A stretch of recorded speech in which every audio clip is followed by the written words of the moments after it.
Filippo Grandi, High Commissioner for Refugees. Welcome to Al Arabiya, sir. Thank you very much, as always. Thank you. Sudan, we saw the meeting, the special meeting this morning, coordinated by Saudi Arabia in coordination with Qatar and Egypt, and with pushing from OCHA and UNHCR.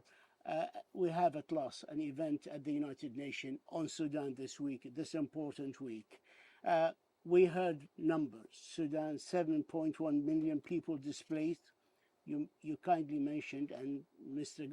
Martin Griffiths also said that more than 6 million people are one step away from famine, a humanitarian crisis of epic proportions, it was described. So why do you think there is this lack of attention to the problem of Sudan?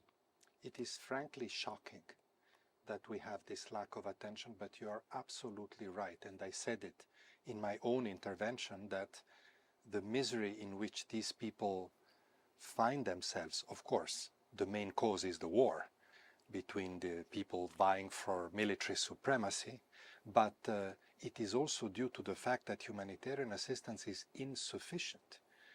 There are two big funding appeals by the UN, one inside Sudan, 31% funding after 6 months. The other one for the refugee situation in neighboring countries, the one we coordinate, 27% funding. I was in all these countries, in Egypt, in South Sudan, in Chad just a few days ago. I could see by myself, we need help.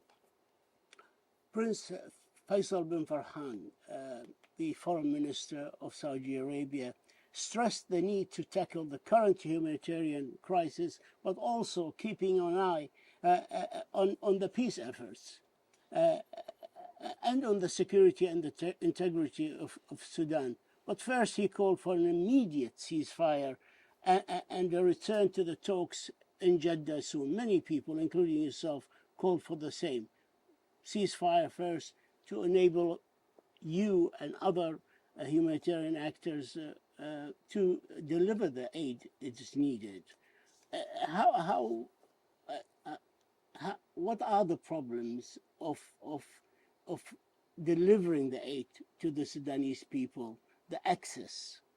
Let me start by saying that Prince Faisal is absolutely right.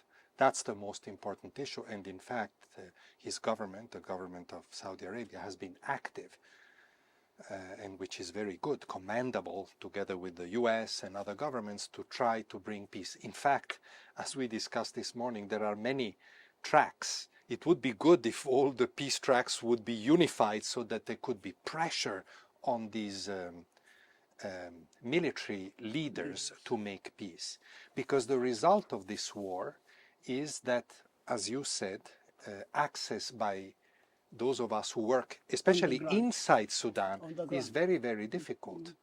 I give you an example. I was in Chad just a few days ago, as I said, and we have in Chad a team of UN and also NGOs. They do cross-border. They bring assistance inside Darfur, which is one of the most impacted area by this conflict. But I spoke to them. I spent time. I wanted to know how it was. They risk their lives every day. They have to negotiate with so many different local commanders, because this is the type of war that starts maybe with two parties like now and becomes very fragmented. And this is the most dangerous for humanitarians, because you cannot rely on the orders from the capital or from the chief of the faction. You have to rely on the word of many local commanders, and this is extremely dangerous. So ceasefire, but not local ceasefire. Comprehensive ceasefire first, and then hopefully peace. Yes, I also would like to remind all what Dr. Rabia has said. He is the General Supervisor of King Salman Humanitarian Aid. He said that he's a doctor, and to give a patient blood, you must first stop the blood cause and the bleeding before you give him the new blood. And the International Donors Conference in June raised $1.5 billion to aid Sudan. Only a third of that has really materialized. Why is that? Well, we're still waiting for some of those pledges to materialize. But even if all of them are materialized, meanwhile, the situation has expanded. Now, just to give you an example, just for the refugee component in Egypt, in Chad, in South Sudan, and other countries, we need, all the organizations need $1 billion until the end of the year, which is not far away. We still have just about 300 million, actually a bit less than 300 million. This is not acceptable. This is not acceptable that what is now the largest humanitarian and displacement crisis in the world is one of the least funded. And I really want to use this opportunity to make an appeal to all donors, including donors in the Gulf region. We need more support. What we have received is not enough. You have called for humanitarian assistance to be accompanied by development aid. Can this be done in parallel? It can. Look, I give you an example which I also saw in Chad. You remember Chad 20 years ago received many Sudanese refugees when Darfur was in conflict, in the previous conflict. They are still there. They received humanitarian assistance, but no development. After 20 years, if you have no development, you live in misery. Humanitarian assistance is short-term, is food, is medicine, is shelter, but is not long-term. It can be done together. I traveled to Chad with the World Bank, with a very senior delegation of the World Bank.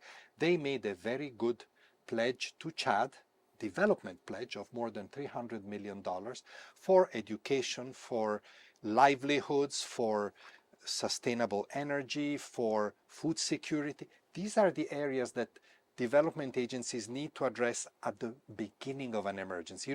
We call this now more and more emergency development. And here, this week in New York, we are discussing the Sustainable Development Goal. If you don't do emergency development, you will not achieve the SDGs. I am very, very sorry, but time has caught up with us. We have a couple of minutes. I'd like to ask you about your worst fears for Sudan. That the war continues and that we will continue to see people getting out of Sudan that are wounded, the women are raped, children separated from their families. And you see, we are already seeing the first Sudanese arriving in Tunisia and in Europe. So the crisis, the refugee crisis, is going to expand further if the war doesn't end. High Commissioner for Refugees, Filippo Grandi, we thank you for your time and we thank you for your insight as always.